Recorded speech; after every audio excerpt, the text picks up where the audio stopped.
Bom, vamos lá, eu quero abrir uma pergunta importante aqui. Ser rico, e aí eu tô falando sobre ótica material da coisa, tá? Financeira. Ser rico é para todo mundo? Tem ordem para responder? Não, pode ir, por favor. Bom, existem algumas pessoas que vão ter dificuldades para ser rico, porque têm dificuldade para entender o que é importante para elas. Não é uma questão financeira, de renda, de onde vieram, onde vivem, mas porque as pessoas não acreditam nelas mesmas, porque elas estão habituadas. Ajuda. Tem uma dificuldade, papai ajuda, padrinho ajuda, governo ajuda, ONG ajuda. Então a pessoa, quando ela não confia na capacidade dela, ela vai ter mais dificuldade de encontrar felicidade porque não tem fim. Tenho fome, alguém me dá uma marmita. Eu não tenho casa, alguém me dá um teto. Eu não tenho carro, alguém me dá transporte. E eu vou ter cada vez necessidades maiores e achar que eu não consigo ter o que os outros têm porque ninguém está me dando. Então, se a pessoa não tem educação para construção, para elaboração, ela vai ter dificuldades, né? Então, o primeiro passo não é nem educação financeira. Acho que é um pouquinho de educação empreendedora, para que todo mundo tenha um pouquinho daquele conceito do sobrevivencialismo. Se eu não encontrar onde comprar, eu tenho que dar um jeito de fazer. Eu, na minha infância, eu sou bem mais velho que todos vocês, eu assisti uma Biologicamente, o Lucão tá igual. Eu 44 anos na minha idade metabólica. Tem uma deficiência aí, né? Sim. Mas tem uma galera mais velha que assiste aqui o Primocast, que ouve o Primocast, que com certeza tem dos meus 50, os meus 49 anos ou mais, ouviu falar ou assistiu uma série que eu assistia lá atrás, os Waltons, né? Uma série americana, não sei nem se é boa, eu era criança quando eu via, mas eu achava muito louco que esses caras viviam no meio do mato e os caras faziam tudo. O cara pegava o serrote, cortava madeira, fazia a mesa, caçava, desossava o bicho, assava. Puta, eu queria um encantamento por aquilo, que eu imaginava que se minha vida eu não tivesse emprego, eu ia viver que nem os Waltons. Cara, eu ia me enfiar no meio do mato e ia fazer minhas coisas. Meio Robinson Crusoe também. O Brasil é muito generoso em termos de terra, clima, fertilidade. Você plantar qualquer coisa no fundo de casa, vai dar. Nós temos clima e solo para tudo. As pessoas não se mobilizam para isso. Tá? Eu não consigo entender como que mesmo numa comunidade, mesmo aquela dificuldade que passa o esgoto atrás da casa da pessoa, a pessoa não consegue mobilizar para aproveitar esse esgoto, uma compostagem, um tratamento e fazer uma cozinha coletiva, né? Sei lá, vamos fazer um biodigestor que consuma aquele esgoto, né? Não deixe ele criar ratos lá embaixo. Por quê? Porque nós não somos estimulados a esse tipo de construção. Eu acho que enriquecer é para todos. O conceito de enriquecer não é necessariamente chegar a 1 milhão, 10 milhões de patrimônio, ter uma casa espaçosa, um carro conversível. Isso é status, né? Mas enriquecer, num conceito que a gente tem que desdobrar um pouco mais aqui, é para todos, sim.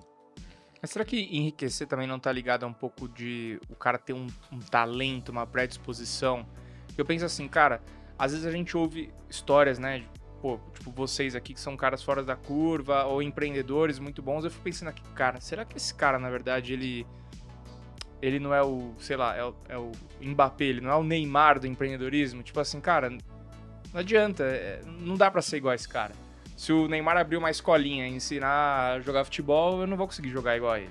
Será que não é uma coisa que realmente tem a ver com uma coisa mais individual, assim, pro ser humano? Você tá falando de uma paixão, né? Eu acho que não. Você tá falando de uma paixão. Do cara ter, tipo, o cara tem um talento, realmente não é pra todo mundo. É pra poucos mesmo esse negócio. Eu acho que você julga a gente fora da curva que a gente tá aqui. Mas quantas pessoas mais inteligentes só não estão aqui e você não conhece, não acha que é fora da curva? Aqui do ponto de vista financeiro a gente teve sucesso. Mas até voltando à primeira pergunta, enquanto o Serbaz respondia, e dando também a César o que é de César, você falou dos livros que mudam a vida das pessoas. O primeiro livro de educação financeira nacional que eu li foi o Casais Inteligentes Enriquecem Juntos. E durante o Perini e a Malu são ricos, olha são só. milionários, não, questiona. Exato, teve um grande impacto lá atrás, porque durante um tempo, toda namorada que eu tinha, eu dava o livro pra ler. E eu já identificava de cara o perfil também na pessoa, falava, ih, gastadora, né? Isso aqui não é pra ser sério, então. Aí vi poupadora. Então isso aconteceu de fato, porque eu achei um baita livro, durante muito tempo o Serbaz foi uma referência, até hoje é um orgulho ter você aqui com a gente, também na FinClass, né? Vai sair aula. Mas voltando a essa questão da riqueza, enquanto o Serbaz respondia, eu tava pensando no que é ser rico hoje. Porque pra muita gente, pensa assim, eu sou classe média, então não sou rico. Rico é o meu primo que tem um carro na garagem, um carrão, uma casa de praia, Ele é rico. Só que se a gente volta lá atrás, né, comparando a humanidade de hoje com a humanidade do passado, não precisa voltar muito no passado não, você volta 100, 200 anos, qualquer família de classe média hoje é muito mais rica do que famílias riquíssimas lá atrás, pensando no que eles podem conseguir pelo dinheiro que eles têm. Uma vez a Forbes ou a Fortune, não lembro agora, lançaram um ranking com as pessoas mais ricas da história da humanidade, e lá eles colocaram Cleópatra, Júlio César, pessoas que dominaram porções gigantes do mundo conhecido naquela época. E colocaram também bilionários americanos, como por exemplo Rockefeller, o Carnegie, que fez fortuna com aço, e corrigiram o patrimônio pela inflação. E dentro dessa lista atualizada, o Rockefeller era o número 1 da lista. Então ele estava à frente do Júlio César, por exemplo. E um detalhe interessante, Rockefeller não viveu há tanto tempo assim. Ele morreu durante o século XX. E ele era o homem mais rico dos Estados Unidos, na lista era o homem mais rico do mundo, sendo que durante quase toda a vida dele, ele não teve energia elétrica. E não porque não havia sido inventada, né? Não tinha energia assim pelas cidades. Até havia, mas o principal produto dele era querosene para iluminação pública. Então, energia elétrica disruptaria o produto dele. Então, ele voluntariamente não usava energia elétrica, falando, esse negócio é muito perigoso, é muito melhor ter querosene em casa, assim, em grandes quantidades. Né? Aí, depois de um tempo, ele se deu por vencido. Ele viu, não tem como, vou começar a usar energia elétrica. Mas pensa que esse cara, ele tinha uma casa sem energia. Hoje as pessoas, até humildes aqui no Brasil, uma grande cidade, têm energia elétrica. Ele não tinha acesso à informação que a gente tem. Na verdade, um jovem hoje, numa periferia, mas com celular e acesso à internet, tem mais informação na mão dele do que o Bill Clinton quando era presidente americano. Então, em vários aspectos, a humanidade está rica. Quanto mais para trás você volta no tempo, mais claro fica isso, pô. Hoje você tem muito menos gente morrendo de fome, ainda tem, infelizmente, comparado a qualquer outra época da humanidade. Talvez não a 2019, né, antes da pandemia. Mas você volta longos períodos no tempo, a gente já tá rico.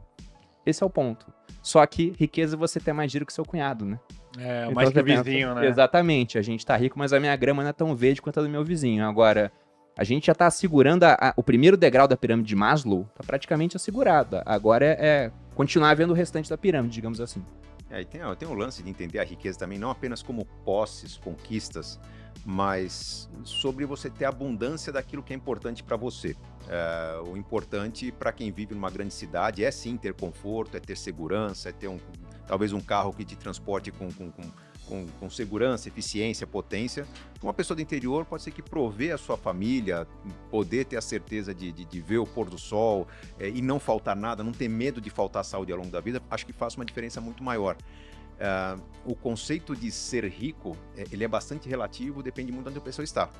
E eu vou voltar ao ponto da pessoa ter predisposição para aquilo ou não. Né? Vocês citaram jogadores de futebol, Neymar, Mbappé, foram descobertos logo cedo, grandes talentos e, de certa forma, foram apresentados a oportunidade de desenvolver esses talentos. Né? Imagino que se Neymar tivesse sido convidado para engraxar sapatos, né, ou para ser, de repente, ajudar um professor e se tornar um educador, talvez não teria desenvolvido seu talento.